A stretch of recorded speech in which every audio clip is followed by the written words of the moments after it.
La guerre en Ukraine se transforme rapidement en véritable horreur. Et de ce que je vois, personne au sein de ce Parlement ne fait quoi que ce soit pour l'éviter. La plupart des gens semblent même prendre plaisir à voir la situation dégénérer.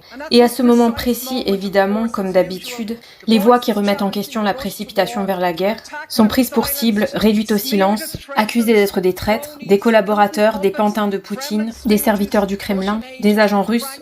C'est franchement pathétique.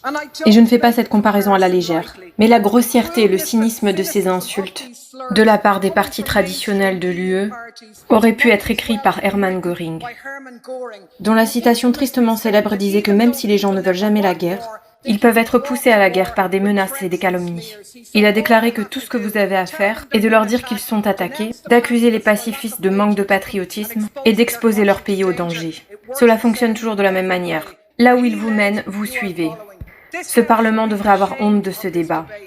Les mots sont déformés, la signification est détournée, et la vérité est inversée. L'opposition à l'horrible folie qu'est la guerre n'est pas anti-européenne. Ce n'est pas anti-ukrainien. Ce n'est pas pro-russe. C'est du bon sens. La classe ouvrière européenne n'a rien à gagner de cette guerre et a tout à y perdre. Et je trouve risible que ceux qui appellent à armer l'Ukraine n'appellent jamais à armer les Palestiniens ou les Yéménites. Contrairement à vous, je m'oppose à toute guerre. Je veux qu'elle s'arrête et je ne vais pas m'en excuser.